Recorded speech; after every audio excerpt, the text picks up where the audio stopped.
April 25వ తేదీన జరగబోయే ప్రపంచ మలేరియా దినోత్సవాన్ని పురస్కరించుకుని వైద్య ఆరోగ్య శాఖ నెల్లూరు జిల్లా కార్యాలయంలో వైద్య ఆరోగ్య శాఖ నెల్లూరు జిల్లా అధికారి డాక్టర్ వి సుజాత, క్షయ టీబీ నియంత్రణ నెల్లూరు జిల్లా అధికారి Sheikh Khader Vali, family doctor concept nodal officer programme officer doctor PL Dayakar, DEMO K Kanakaratnam, జిల్లా సహాయక మలేరియా అధికారి డాక్టర్ నాగార్జునరావులు పాల్గొని మలేరియా వ్యాధి వ్యాప్తి చెందకుండా తీసుకోవాల్సిన జాగ్రత్తలపై వాల్ పోస్టర్లను ఆవిష్కరించారు. అనంతరం మీడియా సమావేశంలో వారు మాట్లాడుతూ ఏప్రిల్ 25వ తేదీన ప్రపంచ మలేరియా దినోత్సవం సందర్భంగా వైద్య ఆరోగ్య నెల్లూరు జిల్లా శాఖ జిల్లా కార్యాలయం నుంచి గుంటబడి పాఠశాల వరకు మలేరియా వ్యాధిపై అవగాహన ర్యాలీ జరుగుతుందని, అనంతరం మలేరియా వ్యాధిపై అవగాహన కల్పించడం జరుగుతుందన్నారు. ప్రతి ఒక్కరూ వ్యక్తిగత పరిశుభ్రతతో పాటు నివాసాల వద్ద పరిశుభ్రత పాటించి మలేరియా వ్యాధిని నియంత్రించేందుకు ప్రతి ఒక్కరూ అవగాహన కలిగి ఉండాలన్నారు. ఈ కార్యక్రమంలో వైద్యులు తదితరులు పాల్గొన్నారు. ప్రపంచ మలేరియా దినోత్సవం జరుపుకుంటున్నాము. ఈ సంవత్సరము యొక్క థీము మలేరియా అంతం మనతోనే అనే థీమ్తో మనము ఈ సంవత్సరం జరుపుతాము మలేరియా కార్యక్రమం. రేపు మనకి 8 గంటలకు ర్యాలీ ఉంటుంది. తర్వాత ఒక మీటింగ్ కూడా కండక్ట్ చేస్తున్నాము. మెయిన్ గా ఈ మలేరియా వ్యాధి మనకి ఫీమేల్ అనాఫిలస్ మస్కిటో ద్వారా అది కుట్టిన దాని వల్ల మనకి వ్యాధి వ్యాపిస్తుంది. ఇంకా వ్యాధి లక్షణాలు ఇంకా మనకి కంటితో కూడిన జ్వరము ఇవన్నీ వస్తాయి కదా. దీనికి మనకి సరైన చికిత్స మన ప్రతి మన పిహెచ్సిలలో రక్త పరీక్ష నిర్ధారణ చేసేదానికి ఉన్నాయి. అలాగే మన MLHPలు మన ANMs కూడా ఈ టెస్టులు చేస్తున్నారు. RDT ర్యాపిడ్ డయాగ్నోస్టిక్ టెస్ట్ ద్వారా నిర్ధారణ చేస్తున్నారు. మనందరము మీ ద్వారా మనము ప్రజలకు తెలియజేసినది అవగాహన కార్యక్రమాలు. మెయిన్ గా దోమలు కుట్టకుండా పరిసరాలు పరిశుభ్రతగా పెట్టుకోవాలి. దోమలు కుట్టకుండా చూడాలి. ఫస్ట్ దోమలు కుట్టరాదు అనే నినాదంతో మనం ముందుకెళ్తున్నాము. ఈ అవేర్నెస్ కార్యక్రమాలు మనం PHCలో కూడా అందరికీ చెప్తున్నాము. ఈ కార్యక్రమం మన ఆశాల ద్వారా, ANMల ద్వారా, MLHPల ద్వారా కూడా చేస్తున్నాము. ఈ నినాదము మనం మలేరియా అంతము మనం నెక్స్ట్ చేయబోతున్నాము. రేపు ర్యాలీ కూడా ఉంటుంది. Thank you. అవేర్నెస్ రేపు కూడా అందరికీ PHC వాళ్ళకి ఇన్స్ట్రక్షన్స్ ఇచ్చున్నాము. ర్యాలీస్ కండక్ట్ చేయమన్నాము. మీటింగ్స్ కూడా పెట్టమన్నాము. మనకు మలేరియా అధికారి కూడా, జిల్లా మలేరియా అధికారి కూడా ఉన్నారు. మేడం కూడా మాట్లాడుతున్నారు. అందరికీ నమస్కారం అండి. రెస్పెక్టెడ్ DMDSO గారికి, అడిషనల్ DMDSO గారికి, అలాగే DMO గారికి, AMO గారికి, మరియు ఇచ్చేసినటువంటి ఎలక్ట్రానిక్ అండ్ ప్రింట్ మీడియా సోదరులందరికీ కూడా వెరీ గుడ్ మార్నింగ్ అండి. ఈరోజు ముఖ్యంగా ఈ ప్రెస్ మీట్ మనం ఏర్పాటు చేయడానికి ముఖ్య ఉద్దేశము, ప్రతి సంవత్సరం కూడా ఏప్రిల్ 25న వరల్డ్ మలేరియా డే మనం సెలబ్రేట్ చేసుకుంటున్నాము. ఎందుకు చేసుకుంటున్నాము అనేది మనం తెలుసుకోవాల్సిన అవసరం అయితే ఉంది. ఎందువల్ల అంటే మనకి మెయిన్ కూడా ప్రజలలో ఒక విస్తృతమైన అవగాహన కార్యక్రమాలు ఏర్పాటు చేయడానికి, మలేరియా యొక్క నిర్మూలనకు, నియంత్రణకు మన అందరం కూడా కృషి చేయాలి. దాంతో పాటు కూడా మలేరియా ఇన్సిడెంట్స్ ని యొక్క బర్డెన్ తగ్గించాలంటే ప్రజల యొక్క సహకారం అనేది మనకి చాలా ఇంపార్టెంట్. సో కాబట్టి మనం ప్రతి సంవత్సరం కూడా ఏప్రిల్ 25న ప్రపంచ మలేరియా దినోత్సవం జరుపుకుంటున్నాము. ఫస్ట్ ఇది జరుపుకోవడానికి కూడా ముఖ్య ఉద్దేశం ఏంటంటే, దీంతో పాటు మనకి WHO అంటే వరల్డ్ హెల్త్ ఆర్గనైజేషన్ వాళ్ళు 2007వ సంవత్సరంలో మొదటిసారిగా ఈ యొక్క వరల్డ్ మలేరియా డే స్థాపించడం జరిగింది. 2008వ సంవత్సరంలో మనకి ఆఫ్రికాలో ఫస్ట్ ఆఫ్ ఆల్ వచ్చేసి ఆఫ్రికా మలేరియా డేగా అక్కడ మనకి నిర్వహించడం జరిగింది.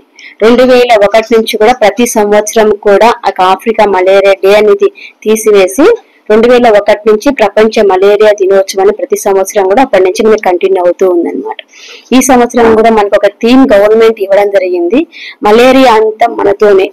మలేరియా నివారణ చేయాలంటే ఇది మన అందరి యొక్క కృషి వల్ల, మన యొక్క పట్టుదల వల్ల మాత్రమే మనకు ఈ యొక్క మలేరియా నిర్మూలన చేసడానికి అవకాశం అనేది ఉంటుంది. కాబట్టి ఈ సంవత్సరం అంతా కూడా ఈ యొక్క నినాదంతో ప్రజలలోకి తీసుకెళ్లి ప్రతి ఒక్కరికి కూడా అవగాహన కల్పించి మలేరియా ఎలా వ్యాపిస్తుంది, దానికి ఎటువంటి జాగ్రత్తలు తీసుకోవాలి అనేది మనకి చాలా ఇంపార్టెంట్. ఫస్ట్ ఆఫ్ ఆల్ వచ్చేసి మనకి మలేరియా ఎలా ఉంటుంది, ఎలా వ్యాపిస్తుంది అంటే మనకి ఇన్ఫెక్టెడ్ అనాఫిలిస్ మస్కిటో మనకి బైట్ చేయడం వల్ల మనకి ఈ యొక్క మలేరియా వ్యాధి ఒకరి నుంచి ఒకరికి స్ప్రెడ్ అయ్యేదానికి అవకాశం ఉంటుంది. ఈ యొక్క దోమ ముఖ్యంగా మనకి మంచినీరు నిల్వ ఉన్నటువంటి ప్రతి కంటైనర్ లో కూడా మనకి ఈ యొక్క దోమ అనేది అభివృద్ధి చెందుతుంది. కాబట్టి పరిసరాలన్నీ కూడా మనం పరిశుభ్రంగా ఉంచుకోవాలి. దాంతో పాటు కూడా మనకు మంచినీరు ఎక్కడైతే నిల్వ ఉంటుందో అవి ఎక్కువ నిల్వ లేకుండా కనీసం వారానికి ఒకసారి కానీ 2 సార్లు కానీ మనము ఇవి పడబోసి మళ్ళీ ఫ్రెష్ గా పట్టుకోవడం వల్ల మనకి దోమ యొక్క జీవిత చక్రాన్ని మనం కట్ చేసిన వాళ్ళం అవుతుంది. తర్వాత ఈ యొక్క దోమ కాటు అనేది పాము కాటు కంటే కూడా ప్రమాదకరమైనది. ఎందువల్ల అంటే మనకి ఏదైనా పాము కుట్టినప్పుడు కానివ్వండి, లేకుంటే ఒకవేళ డాగ్ బైట్ చేసినప్పుడు కానీ వెంటనే మనం ఇమీడియట్ గా మనం డాక్టర్ దగ్గరికి వెళ్ళి తీసుకుంటాం. కానీ దోమ కుట్టిన తర్వాత మనకైతే వెంటనే ఈ యొక్క మలేరియా లక్షణాలు అనేవి మనకు బయటపడవు. కుట్టిన తర్వాత వారం నుంచి 10 రోజులు 15 రోజుల వరకు కూడా మనకి లక్షణాలు బయటపడడానికి అవకాశం ఉంటుంది. కాబట్టి ఈ యొక్క టయాన్ని మనం ఏమంటారంటే ఇంక్యుబేషన్ పీరియడ్, అంటే పొదిగే లక్షణాలు. అంటే మనకి ఈ యొక్క వ్యాధి అంటే ఈ యొక్క పారాసైట్ పరాన్నజీవి బాడీలోకి ప్రవేశించిన తర్వాత మళ్ళా దాని లక్షణాలు బయటపడడానికి మనము దీన్ని పొదిగే కాలం అనేది అంటూ ఉంటాం.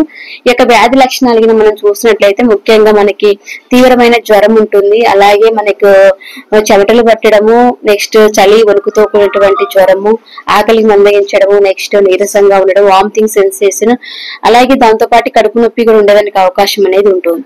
ఈ యొక్క లక్షణాలు మనం ఆధారంగా చేసుకొని మన సమీపంలో ఉన్నటువంటి ఆరోగ్య కేంద్రాలు కావచ్చు, పట్టణ ఆరోగ్య కేంద్రాలు కానీ వెళ్ళినట్టయితే అక్కడ వ్యాధి లక్షణాలను ఆధారంగా చేసుకొని డాక్టర్ గారు అది మలేరియా అన్న, టైఫాయిడ్, డెంగ్యూ అనేది వ్యాధి నిర్ధారణ కోసం మనకి ల్యాబ్ కి రెఫర్ చేయడం జరుగుతుంది.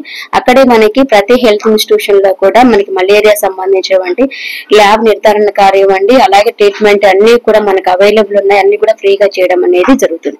ఇక మలేరియా టెస్టింగ్ కూడా మనకి ఫీల్డ్ లెవెల్లో ఆశాలు, ఏఎన్ఎంస్, ఆర్డిటీల ద్వారా చేస్తున్నారు. ఒకవేళ పేషెంట్ మనకి హాస్పిటల్ కి వచ్చినట్లయితే మైక్రోస్కోపీ అంటే బ్లడ్ స్మియర్ కలెక్షన్ ద్వారా ఇక మలేరియా నిర్ధారణ చేయడం అనేది జరుగుతుంది. ఇక మలేరియాలో కూడా మనకి చాలా రకాలు, అంటే మనకి 4 రకాలు ఉన్నాయి. ముఖ్యంగా వాటిల్లో మన 2 రకాల మలేరియాలు మాత్రం మనకు వ్యాపించడం అనేది జరుగుతుంది. అది ముఖ్యంగా వచ్చేసి ప్లాస్మోడియం వైవాక్స్ అండ్ ప్లాస్మోడియం ఫాల్సిఫెరం. ఇక ఈ ప్లాస్మోడియం వైవాక్స్ అనేది అంత ప్రమాదకరమైనది కాదు. ప్లాస్మోడియం ఫాల్సిఫెరం అనేది ఇది కొంచెం ప్రమాదకరమైనది. ఎందువల్ల అంటే మనకి బాడీలోకి ఒక పారాసైట్ మనకి లోపలికి ఎంటర్ అయిన తర్వాత తన యొక్క మొత్తం కూడా బాడీలో బాగా స్ప్రెడ్ అయిపోయి బ్లడ్ సర్క్యులేషన్ కూడా ఆగిపోయి మనకి హార్ట్ కానివ్వండి, లివర్ కానివ్వండి, కిడ్నీస్ అండ్ బ్రెయిన్ అనేది బ్లడ్ సర్క్యులేషన్ కూడా ఆగిపోయి మనకి డెత్ జరిగేదానికి కూడా అవకాశం ఉంటుంది. అందువల్ల దీన్ని సెరిబ్రల్ మలేరియా అని కూడా మనము చెప్పుకోవచ్చు. అంతేకాకుండా నెక్స్ట్ ఇంకా మలేరియా ఇవి కుట్టకుండా అంటే మిగిలిన మలేరియా పరాన్నజీవులు కూడా వాటైతే మనకి మన ఇండియాలోనే ఆ రకమైనటువంటి మలేరియా అయితే అంటే మనకి plasmodium ovale and plasmodium malariae అని 2 రకాలు అనేది మనకైతే లేవు. ఫస్ట్ చెప్పుకున్నటువంటి 2 రకాలు మాత్రం మనకు అవైలబుల్ అనేది ఉంది. దీనికి తగినటువంటి ట్రీట్మెంట్ అనేది మనం ఏదైనా పాజిటివ్ వస్తే కన్సల్ట్ ఏఎన్ఎంస్, సూపర్వైజర్స్ ద్వారా మెడికల్ ఆఫీసర్ యొక్క ఆధ్వర్యంతో మన ట్రీట్మెంట్ కూడా ఇస్తున్నాం. తర్వాత మనం వచ్చేసి దానికి ఫాలోఅప్ తీయడం కానీ, నెక్స్ట్ కంట్రోల్ యాక్టివిటీస్ కానీ, ఎక్కడైతే మనకి పాజిటివ్ కేసు వస్తుంది అక్కడ స్ప్రేయింగ్ యాక్టివిటీస్, అలాగే మాస్ కాంటాక్ట్స్, అలాగే IEC activities, next group meetings, medical camps ఇవన్నీ కూడా మనం కండక్ట్ చేస్తున్నామండి. నెక్స్ట్ వచ్చేసి ఈ యొక్క మలేరియా మనం వ్యాప్తి చెందకుండా ఉండాలి అంటే ఫస్ట్ ఆఫ్ ఆల్ మనం దోమలను పుట్టకుండా చేసుకోవాలండి. అంటే దోమ మనకి పుట్టరాదు, దోమ కుట్టరాదు అనే విధానంతో మనం ముందుకెళ్ళాలి. కాబట్టి ఎక్కడైతే దోమ మనకి డెవలప్ అవుతుందో వాటి యొక్క పరిసర ప్రాంతాల్లో వాటిని మనము అంటే పరిశుభ్రంగా ఉంచుకోవాల్సిన అవసరం అయితే ఉంటుంది. నెక్స్ట్ ఒకవేళ మనకి దోమలు ఉన్నాయంటే ఎటువంటి జాగ్రత్తలు తీసుకోవాలి అనేది మనకి చాలా అవసరము. ఇప్పుడు మనకి సమ్మర్ కాబట్టి ప్రస్తుతానికి అయితే మనకి దోమలు చాలా తక్కువగా ఉన్నాయి. నెక్స్ట్ జూన్ నుంచి మన సీజన్ స్టార్ట్ అవుతుంది. అంతేకాకుండా వర్షాలు కూడా ప్రారంభం అవుతున్నాయి కాబట్టి మనకి మళ్ళీ దోమలు నెక్స్ట్ ఫీవర్స్ వచ్చేదానికి అవకాశం ఉంటుంది. కాబట్టి ఒకవేళ దోమలు ఉన్నట్లయితే మనము దోమతెరలు వాడుకోవడం, నెక్స్ట్ ఇంటికి మెస్లకు కానీ విండోస్ కానివ్వండి మెస్ కొట్టించుకోవడం కానీ, చిన్నపిల్లలు ఉన్నట్లయితే బాడీ కవర్ అయ్యే విధంగా మనం బట్టలు ధరించుకోవడం కానీ, అలాగే all outs, good nights, electronics సంబంధించినటువంటి బ్యాట్స్ కానివ్వండి, లైటింగ్ సిస్టమ్ కానివ్వండి, ఇంకా రిప్లైన్స్ కొన్ని వాడుతున్నాం మనము, జెట్ కాయిన్స్, ఇంకా ఇలాంటివన్నీ కూడా మనము కొంచెం వాడి తగిన జాగ్రత్తలు తీసుకుంటే మీకు మలేరియాకు గురి కాకుండా ఉండడానికి అవకాశం అనేది ఉంటుంది.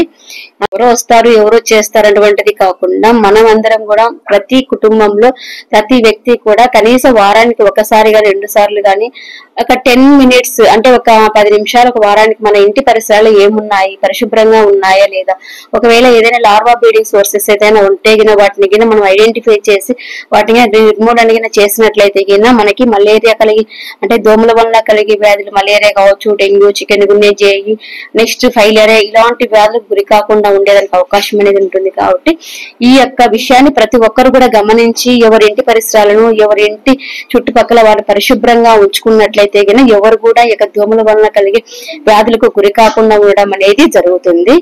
నా పేరు అండి ఈ Hussenamma, district malaria officer. Thank you అండి. Thank you so much.